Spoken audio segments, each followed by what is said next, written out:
You are joining me for part two of a three-part series, really a two-part video series with an addendum on what to do if you've inherited a coin collection, especially if this is something that you've never seen before, if you don't have a lot of experience with coins. We're going to kind of walk you through some of the things that you might be curious about, some of the questions that you might have. If you haven't watched part one of this series, I strongly encourage you to go back and watch part one. There are a lot of disclaimers. I talk about some of the fundamentals, the basics of a coin collection, and really this will be taking off from part one, this second video in the series. If you're new to the channel, my name is Dub C. I want to thank you for being here, especially if you are new to the hobby of coin collecting and precious metal stacking. I know this can be a little bit frustrating, it can be a little bit tricky, but I'm going to hopefully help you navigate some of these choppy waters. If you are one of my returning subscribers, as I said in the first video, I really hope that you stick around for this one.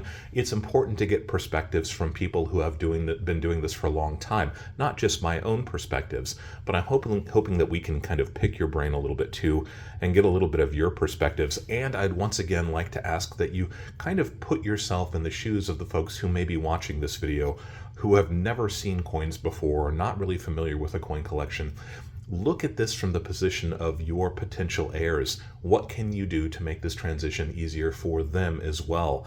And if you will take a moment, write down a couple of names of some trusted coin dealers, maybe point out the pieces in your own collection that have the strongest financial value. File that away with the coins, put that in your estate planning documents, make this a little bit easier for your heirs. See this from their point of view. That's kind of my goal also. I want to take a second to ask again that you pay close attention to my disclaimer. I am not a financial advisor.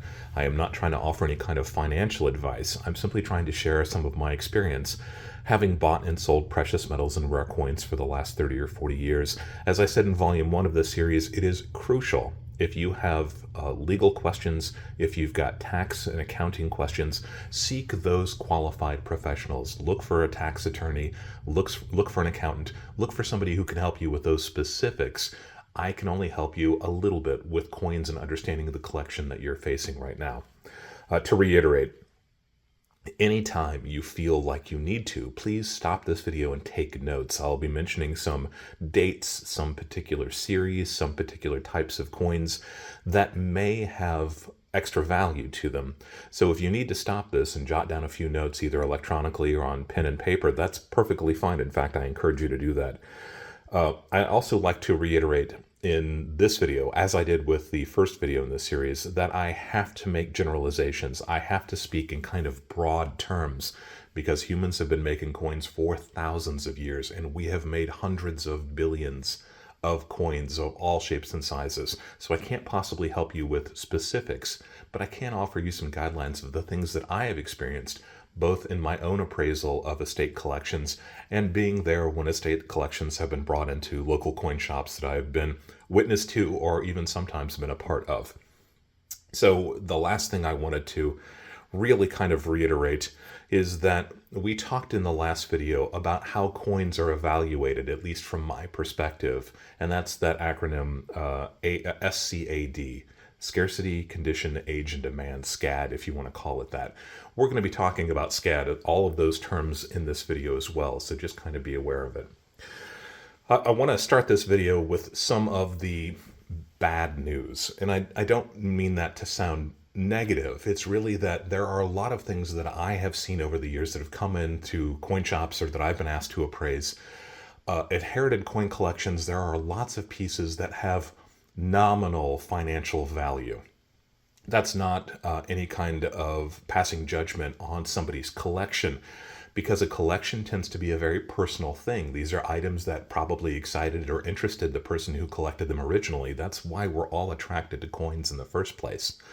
But the truth is that there are very few coins that have substantial value. In the last video, we called that the 90% rule, and we used kind of a basic generic guideline of about $100. There are a lot more coins with a value of less than $100 than there are with coins that have a value greater than $100. And there are honestly very few coins in the entire numismatic field that have life-changing potential. They are out there, but they are incredibly rare for a reason. There are very few of them.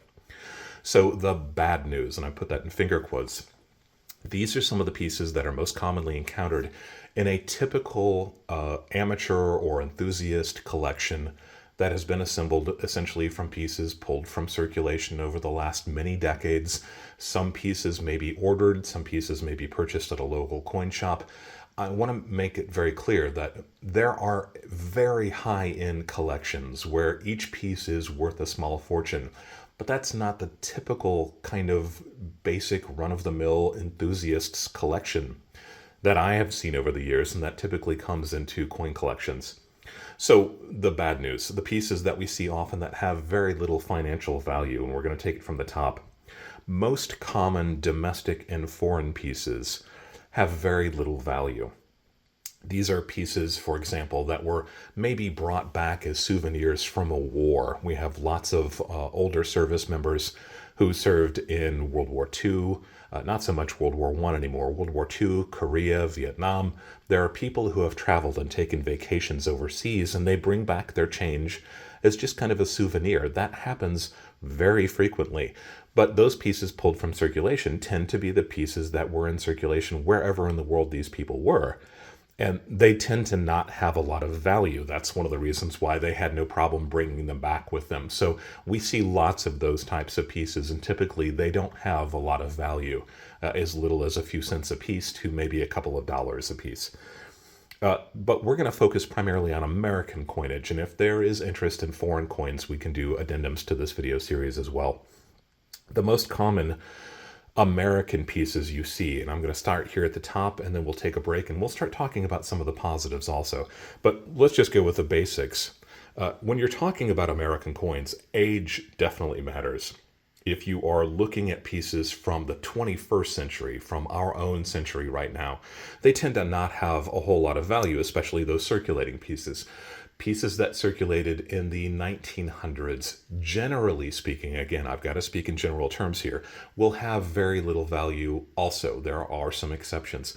Pieces from the 1800s, now you're starting to add a little bit of age to this equation, and those pieces have greater potential.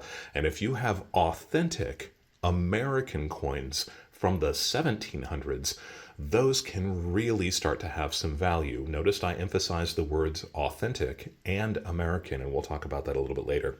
These are what we call Indian cents. This was the circulating 1 cent coin in the United States of America from about the middle of the 1800s up until 1909, when they were replaced by the Lincoln cent. We see these often. These were generated in huge quantities. They are interesting. There's a nostalgia aspect to them, and they have something that we call obsolete interest. A lot of the coin series that are no longer used kind of strike that nostalgia. This is something that's different, something that sticks out in your change, and that's why it was pulled from change in the first place. But these Indian cents, typically speaking, with a few exceptions to that rule, run probably between 50 cents and $1 a piece. They just aren't that scarce. Again, there are different pieces in this series that do have value. And once again, if you want to reference what we call the Red Book, and I talked about this in the first video, a great guidebook. This is something that I definitely recommend you get. If this is something you want to pursue, you can check those mintages. You can start to pick out those pieces that we would call key dates or keys to the series. Those are typically the coins that have the smallest mintage or the smallest number of survivors, as we talked about in the last video. So these Indian cents, typically speaking, maybe 50 cents, maybe $1 a piece. We talked a lot about the Lincoln cents already in this video series, and these are called wheat cents because of these wheat ears that you see along the back side there. Made from 1909 until 1958, through 1958, there are some rare dates, some scarce varieties in this series as well, but generally speaking, the average circulated examples of these are so common that they will have a value of maybe 2 or 3 cents a piece. If they are those rare pieces, if they are an exceptional quality in terms of their preservation of their details, then there is the potential that they're going to have more value. But we see so many of these, and so many of these continue to exist to this day, that there really isn't a lot of extra value in the common Lincoln cent series, the wheat cent series. The next ones that we see often are kind of a variety of the same thing. These are seen pretty frequently. These are the 1943 steel cents. These are wheat cents that were made out of steel. And we actually made millions and millions of these pieces during the war. This was us using the copper and bronze that was part of the alloy that the wheat cents were made of originally, so that we can make these pieces out of steel much more abundant. But the United States government made hundreds of millions. In fact, they made almost 1 billion of these pieces during the war.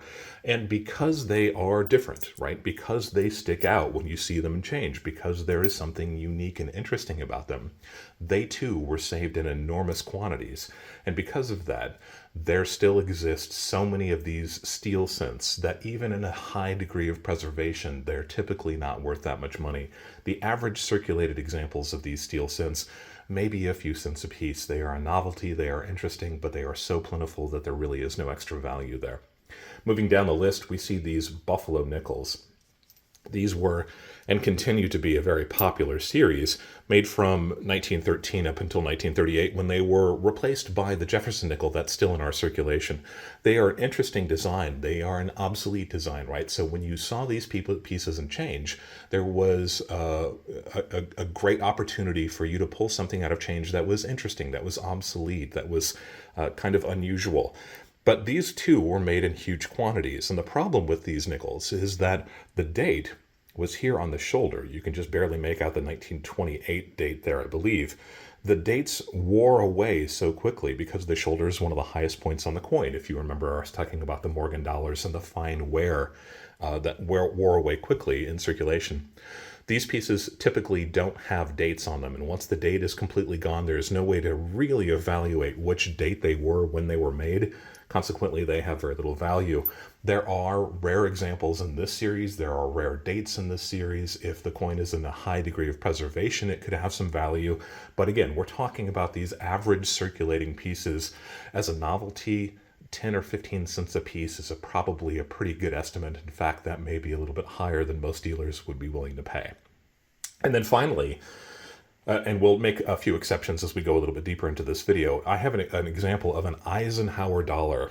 Eisenhower dollar was the first dollar coin that we made once silver had been removed from our coinage, and we'll talk about that in just a moment. But these are large size, they are interesting looking. This is something that definitely sparks nostalgia for people who are of a certain age. These two made in enormous numbers. They weren't designed as keepsakes, they were designed to be spent, and they were spent, they were used. So these pieces, with very few exceptions made especially for collectors even, these pieces have a value of $1, their face value. So we've talked about some of the most commonly encountered pieces that have very little value. Some other examples of pieces that don't seem to have a lot of value. In the year 2000, we released a small dollar coin called the Sacagawea or the Sacagawea dollar. They have a golden color, and you're looking at an example here. But the golden color doesn't mean that there's any gold in these. In fact, there is no gold in these. These were designed to be circulated for $1 face value. And unfortunately, they too have a $1 face value. None of them have really gone up in value since they were released in the year 2000. Immediately on the heels of the Sacagawea dollar, the United States Mint released a series of golden dollar coins featuring the presidents of the United States of America. And those pieces too tend to have $1 face value. There are very few desirable coins in that series. So if you have those in this collection, they too probably worth $1. That's the typical price for these. That's the face value of these. Right before we released the Sacagawea dollar, we released the Susan B. Anthony dollar. That was the first small size dollar coin that the United States has released in 100 years. And those Susan B. Anthony dollars also, with very few exceptions, are going to be worth $1, a face value of $1. You're looking at a picture of one of those here as well. What else do we have? Bicentennial coins. We talked a little bit about the Eisenhower dollar as having very little value.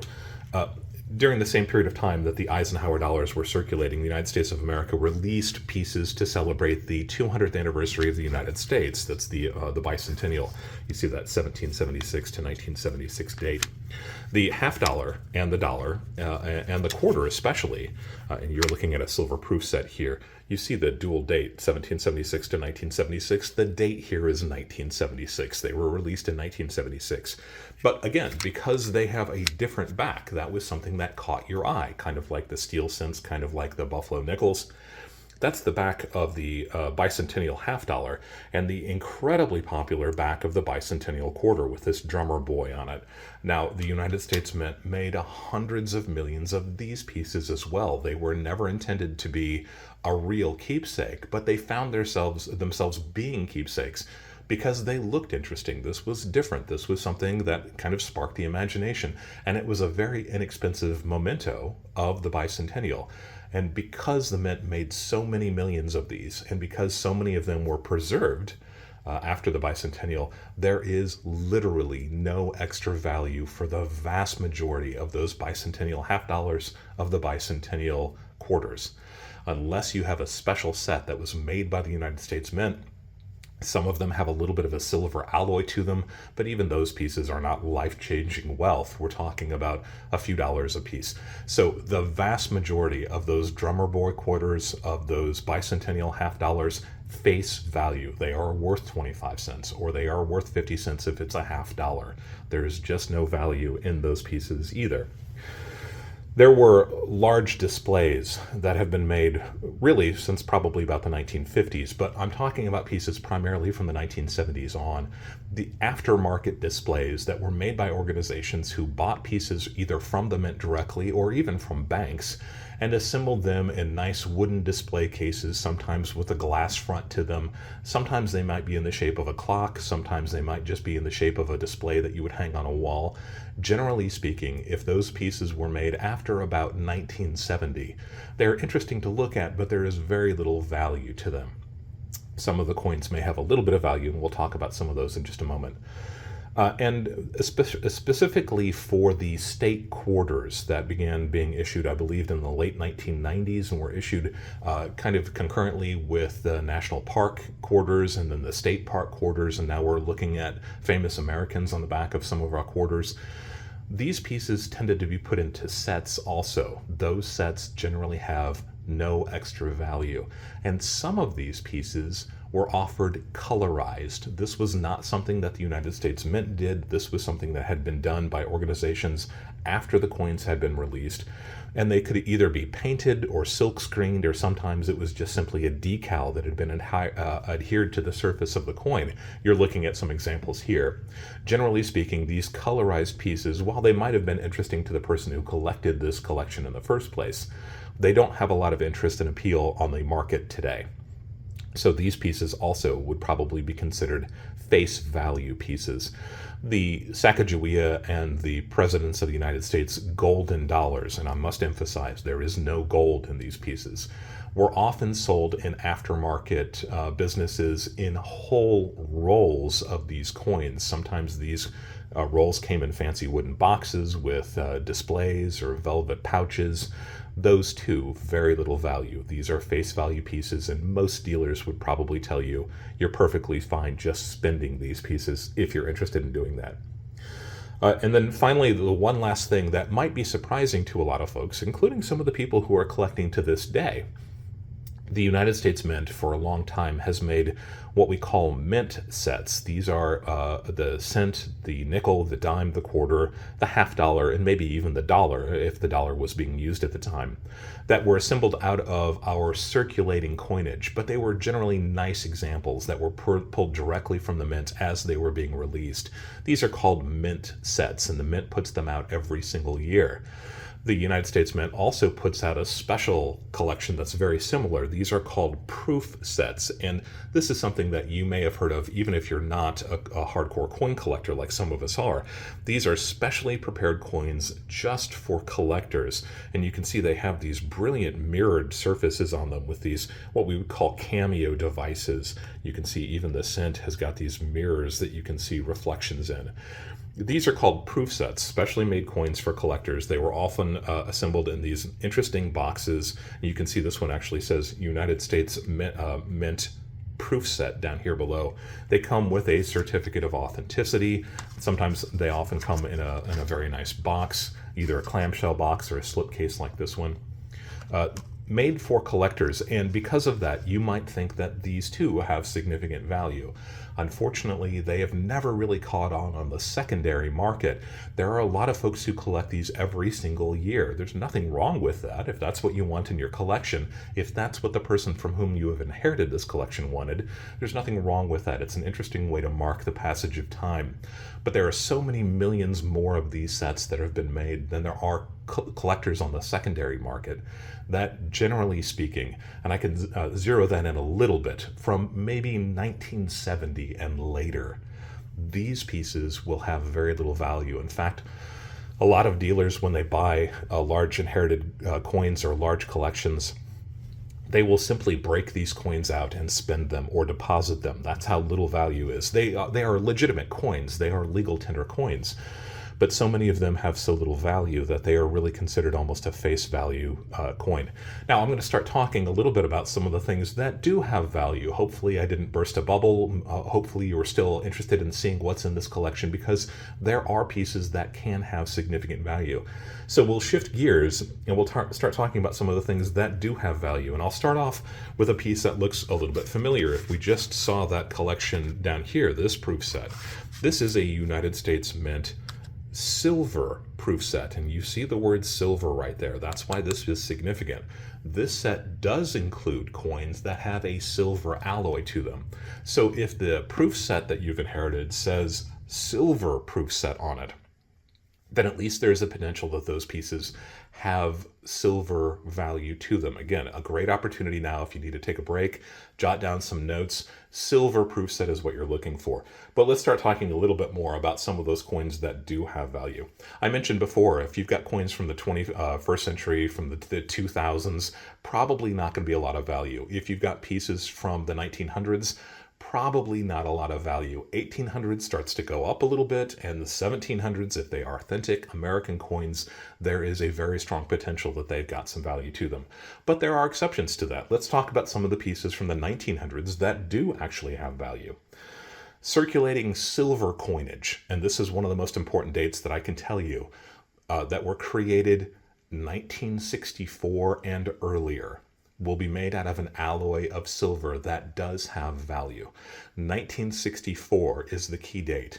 We're not talking about cents, and we are not talking about nickels. The United States made an enormous number of nickels in 1964 because they knew this change was coming. But in 1964, that was the first year the last year rather, that we stopped using 90% silver alloys for our silver circulating coins. It turns out the amount of silver contained in those pieces was worth more than the face value, so consequently we stopped using 90% silver. So let's talk about some of those. We've got this kind of line that separates these pieces with very little value with pieces that are starting to pick up in value. Let's talk about dimes first. I've got some examples of kind of 20th century coins, and that's really what we're focusing on when we're talking about silver pieces that have value. You can see that these pieces are all worn. In the case of this design is called the Barber design, named after the person who designed these coins.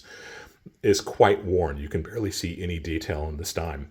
This dime is called the Mercury dime, or the Winged Liberty dime, made from essentially the early part of the 20th century. And then this is an example of a Roosevelt dime. If that looks a lot like our circulating dimes right now, that's because it's the same design. But each of these pieces was made before 1965, that 1964 date. Again, that's the important date. And you can see this one here, even though it looks like a modern dime, was made in 1952. All of these pieces made out of a 90% silver alloy. We would call these pieces average circulating. These were pieces that saw wear. There are rare examples in the Barber series. There are rare dimes in the Mercury dime series, and there are even some rare dimes in the Roosevelt series. But those most commonly encountered silver circulating dimes do have value. The precious metals have had a recent kind of bump in their values. And as I'm filming today, each one of these average circulating dimes is going to be worth at least $2.25. Let me stop there and just say that, really briefly, silver is a globally traded commodity, as is gold. and their prices can fluctuate a lot. So by the time you're watching this video, the price could be significantly higher or it could be significantly lower. So I'm going to speak in general terms here, but using essentially what the values are today as I am filming. Each one of these, at least $2.25 in silver value alone. So at least you've got a foundation, right? You've got a basis of which you can go forward, counting the number of dimes that you have. Maybe there are some valuable ones, maybe there are some rare ones, but even if there's not, $2.25 a piece. We have examples of some of the quarters that circulated in the 20th century. So right here on the left, we have what is called the Standing Liberty Quarter. And if this one looks familiar, it's because the Washington quarter has been used in the United States of America since 1932. But of course, that was before that magical 1964 date. So any quarter made in the United States from 1964 and backwards, including 1964, again, that 90% silver alloy. There are rare examples in the Standing Liberty Quarter series. The quarters that preceded them looked a lot like these Barber quarters, or that Barber half we'll talk about in a moment. But at the very basic level, the silver value alone for each one of those quarters is about $5.65 as I am recording today. So again, you've got a foundation of pieces that could have some potential value. Next, we have a selection of half dollars. That is the Barber half that I talked about briefly before. This is the Walking Liberty half dollar, the Benjamin Franklin half dollar, and this one probably looks familiar to a lot of people. That's the 1964 John F. Kennedy half dollar. The Kennedy series is a tricky one because Kennedy series actually straddled that split between our 90% silver coins and what came after. So the 1964 is the key date to look for here. Each one of these has rarities within their series. The conditional pieces, the pieces that are an exceptional grade, exceptional level of preservation. There are some pieces that were made in incredibly small numbers. And of course, those pieces will have significant value also. But generally speaking, the silver 90% half dollars from the United States of America have a value, as I'm filming today, of about $11.30 a piece. I mentioned the 1964 Kennedy, and this is an important one to remember. We made hundreds of millions of 1964 Kennedys, right? This was memorializing John F. Kennedy. But 1964, the first year that these were released, was the only year that these were made in 90% silver. The pieces that came after, for a very short period of time, were made of a much lower silver quantity alloy. From 1965 through 1970, we continued to make JFK half dollars that were 40% silver. So the key date, again, 1964. If you've got 1964 Kennedy halves, they are 90% silver. 1965 through 1970, they are 40% silver. 90% silver versus 40% silver. Those 40% silver, 1965 through 1970, worth about $4.65 as I'm filming today. After 1970, unless you have very special examples that were made for collectors, they have no silver in them. So a dealer will tell you, even if you've got pieces from the early 1970s, 71, 72, through the bicentennial, face value, that's how much they're worth. But again, these pieces that were made out of 90% silver, $11.30 in face value. We also have silver dollars. We mentioned before the Morgan silver dollar that was made from 1878 up until 1921. These are a very popular coin, remain a very popular coin with collectors to this day.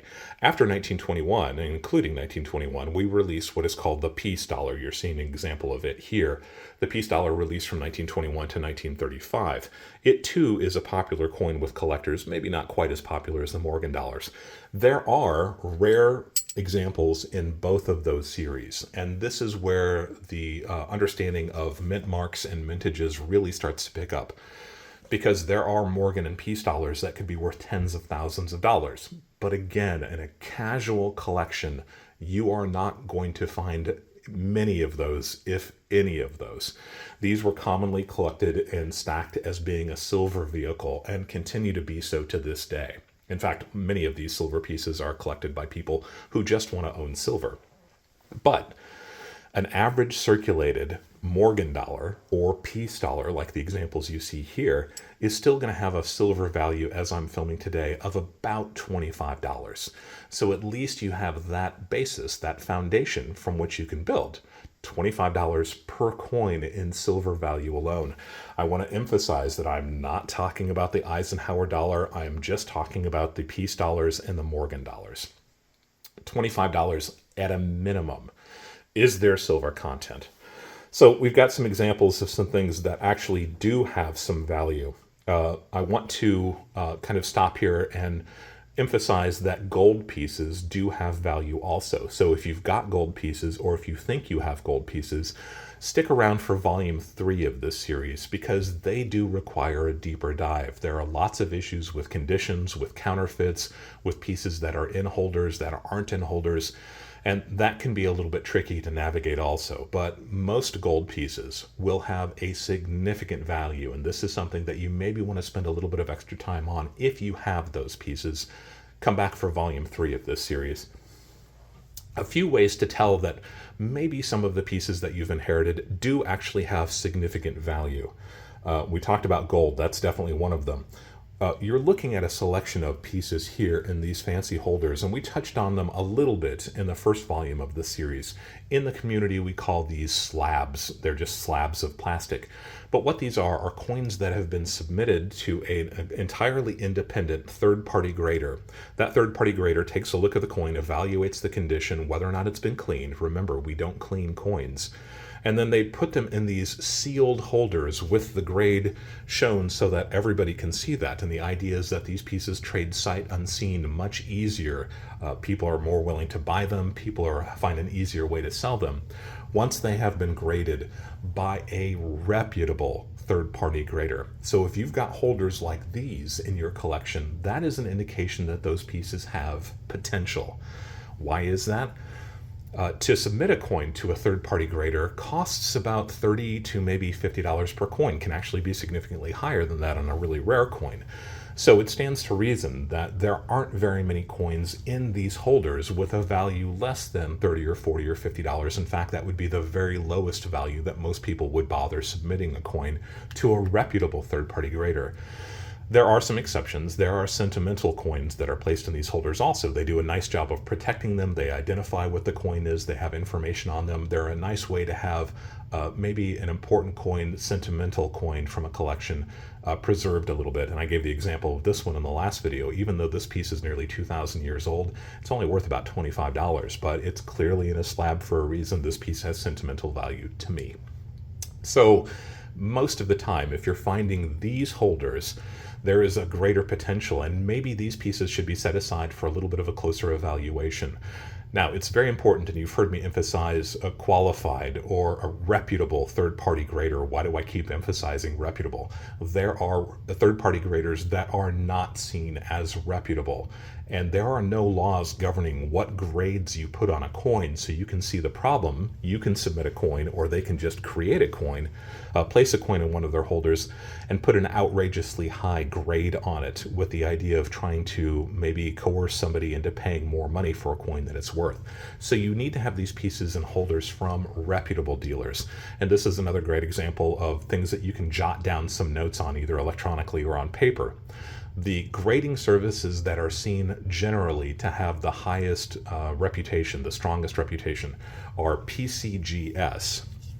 And this is a newer PCGS slab here on the left and an older one here on the right. And they do look slightly different over time. We call those generations. But the initials are important to remember. PCGS, Professional Coin Grading Service. In that order, you want the PCGS in that order. We have an example here of an NGC holder. This is Numismatic Guarantee Corporation, and you're looking at their slab on the back and the slab on the front also. Information about the grade of the coin, the year of the coin, the mint marks if there are one. NGC is considered to be a very reputable grading service also. This smaller holder continues to be popular to this day, even though it hasn't been made in probably 2 decades. This is from a company called ANA or ANACS. These are generally considered to be pretty good, maybe not quite as good as PCGS and NGC. And there is a newer service that has kind of emerged in the last couple of years called CAC. All of these holders, or slabs, if that's what you want to call them, are considered to be from reputable third-party graders. Now, the reason I emphasize the letters in that specific order is that some of the less reputable third-party graders will name themselves names that sound suspiciously similar to PCGS or NGC. They'll rearrange those letters or throw in a letter or take away a letter. That matters. You want to have authentic pieces from PCGS, NGC, ANA, or CAC. Those are the highest quality slabs that are on the market. If you've got pieces in those slabs, set them aside and do a little bit of extra research on them. Maybe pick up the Red Book and look through it and see if you can determine. You can also use online sources, and I'll talk about a few of those in just a minute also. So that's one way to determine that maybe some of these pieces do have a little bit more value than you were expecting. Keep that in mind. If you have come to the conclusion, with the help of your legal advice, with the help of your accountant, that now is the appropriate time for you to deaccession a collection, if this is the right time for you to sell this collection, or maybe you need to sell for estate purposes, what are your options? I'll list these in the order that I think that they are best. And again, I encourage you to read the notes down below. And for my subscribers and people who are a little bit more in depth and having knowledge about their collections and more experienced in the things that they have encountered in their life, leave hints and tips down below for those folks who maybe aren't quite as well versed. But in my opinion, the best option if you are facing a sale of these pieces is to sell to a local dealer. And I'll talk about a few other options, and I'll talk about the benefits and the pitfalls of dealing with each one of those. A local dealer, you have the chance of meeting somebody face to face, and that can really make a difference, especially right now if you're having a difficult time for the reasons that you've inherited this collection. Don't want to discount that at all. Often a local dealer won't require these pieces to be shipped. This is somebody you can actually go see in person, take the collection in with you. I should note that a lot of dealers, especially if it's a larger collection, will want to set an appointment with you when they have a slower period of time. Maybe they'll look at things over the weekend if their shop is closed. So you might want to give them a call first and ask if they can do an appraisal for you. And if they need to set an appointment, then that's a good way for you to have that time special set of time set aside specifically for you. So no shipping and handling fees. You can often watch their evaluation. You can use the techniques that they're using, the resources that they use, and if they have the ability, they could explain to you exactly why they are valuing a coin in a specific way, and that can be an invaluable resource also. With a local dealer, they may charge you for an appraisal. So their time is valuable, their knowledge is valuable, and often they will charge you a kind of a nominal fee for going over a collection. Good dealers that I'm familiar with will also reimburse you for that appraisal if you wind up selling your pieces to them. And this can be an especially important event if you are working with an estate and you're kind of limited with how the estate works. Getting a qualified appraisal from a shop owner and then being able to eventually sell those pieces to the shop owner once all the legal issues are answered can be a huge benefit. But just expect that there may be a fee associated with their time and their knowledge. The payments are fast. Typically speaking, they'll pay you right then and there. And most of the dealers that I know will pay you cash up to a certain amount and then will pay you with a check. Or if you're dealing with an estate and you need that paper trail, they'll pay you with a check. Just keep in mind that every dealer operates kind of differently, so you need to have expectations, and you can actually ask them what their policies are ahead of time. There is a benefit to selling locally, right? You're helping out your local economy. This is dollars that are staying within your economy, and that can be a good thing too. So those are all the positives that I see dealing with a local dealer. I'm just a fan of local dealers. I try to deal locally whenever I can. There are some negatives to dealing with a local dealer. Some dealers do charge that appraisal fee, and sometimes that appraisal fee can be significant, so keep that in mind. Dealers have to pay rent. They have a physical location. They have heating and cooling bills. They have insurance bills. They need to make a profit. They're not doing this out of the goodness of their heart. So expect that a dealer, while they will pay you quickly, they may not pay you quite as much as some of the other options we're going to discuss here in just a minute. In my experience, if you have had a chance to go over and kind of do a back of the napkin evaluation based on things like the Red Book, If a dealer has a lot of the items in your collection and they really don't need that inventory, sometimes the inventory is incredibly redundant. I know dealers who have crates and crates and crates of proof sets, for example. They may offer you significantly less than the market value for these pieces. This varies from day to day, from market to market, from dealer to dealer, so it's really hard to peg down. I wouldn't expect a dealer to offer you 50% of the value of a collection. That would probably be the very low end, and that's an indication that that dealer simply doesn't need this merchandise. They've got too much of it already.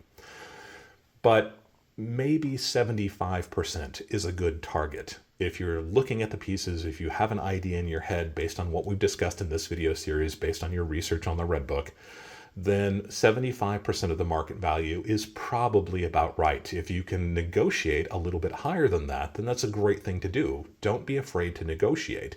Just expect that the dealer also has a level above which they can't go. They simply can't afford to pay you 100% most of the time.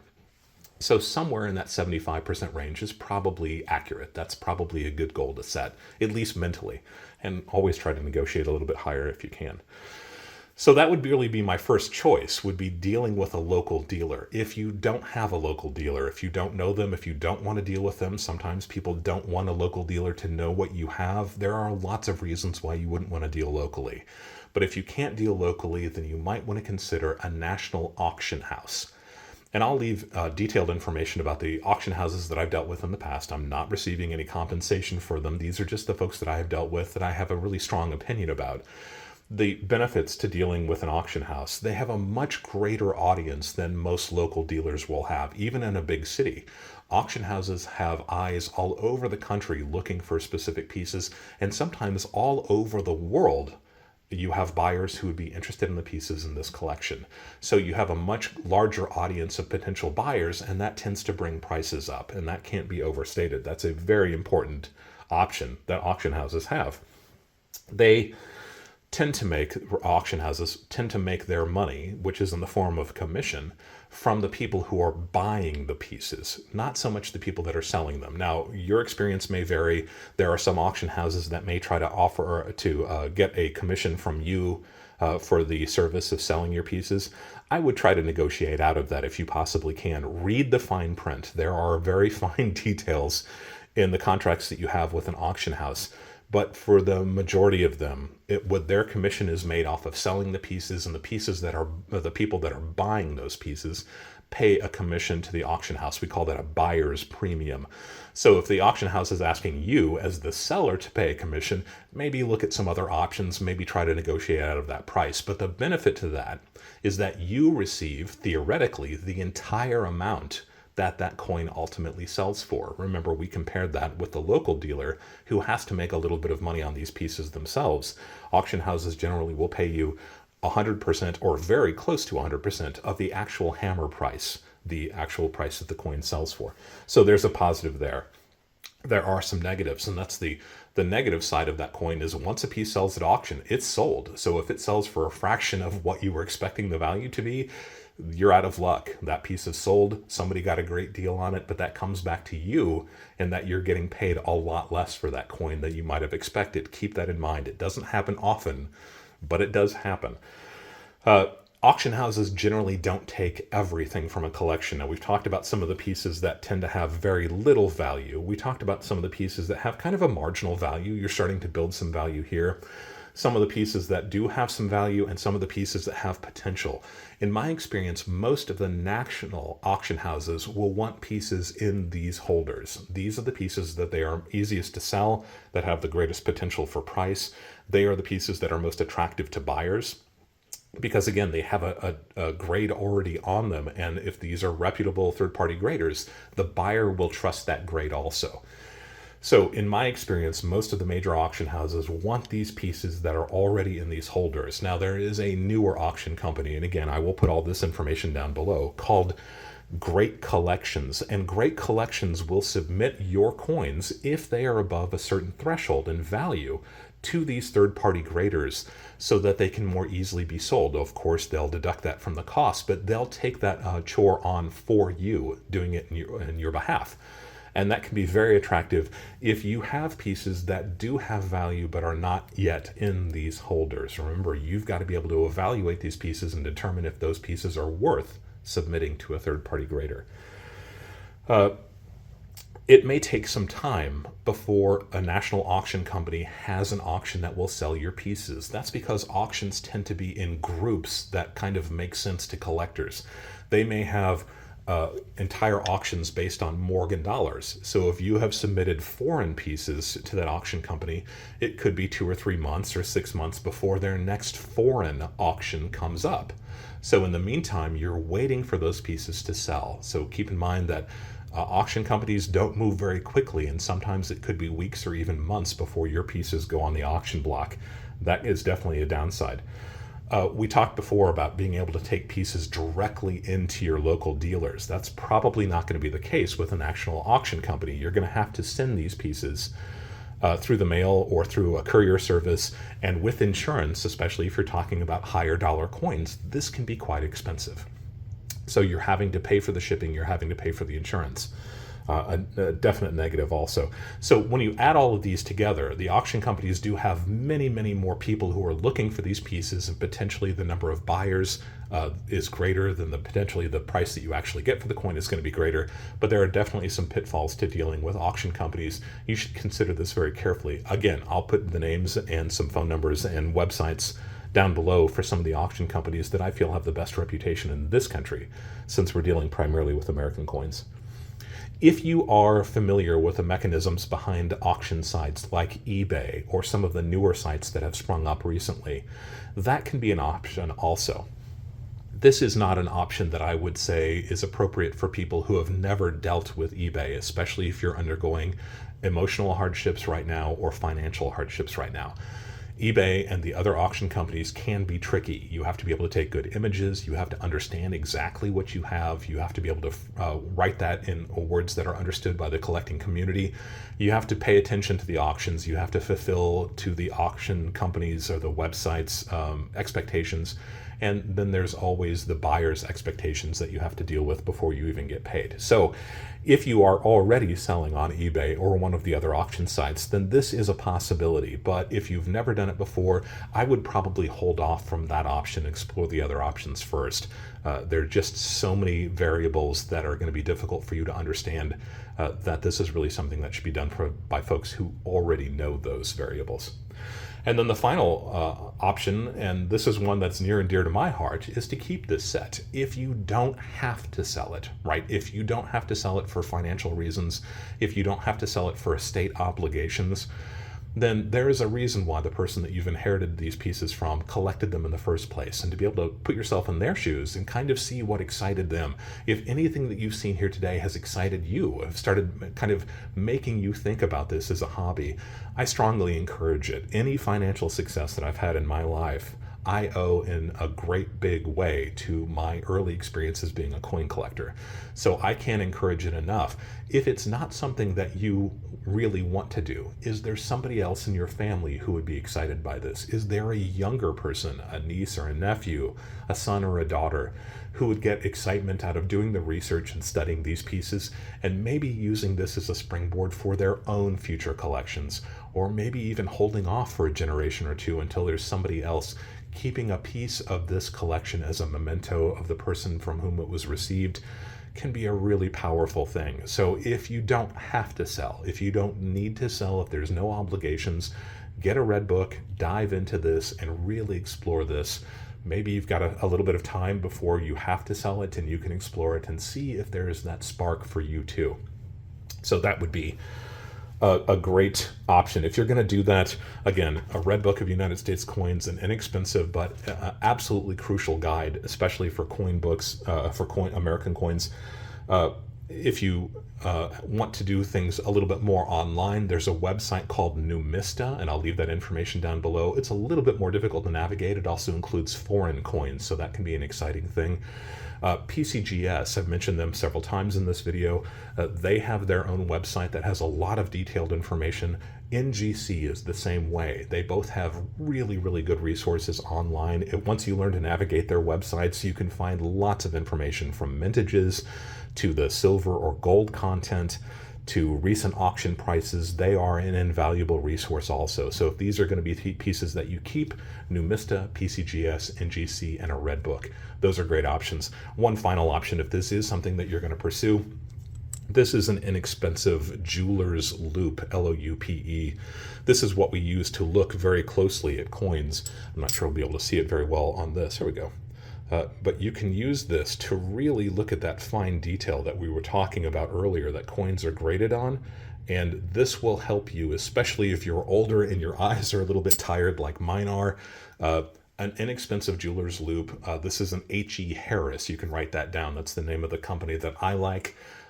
This is on my desk 24 hours a day, a price of about $14, and they last for decades and decades. In fact, if you take care of it, it will be with you forever.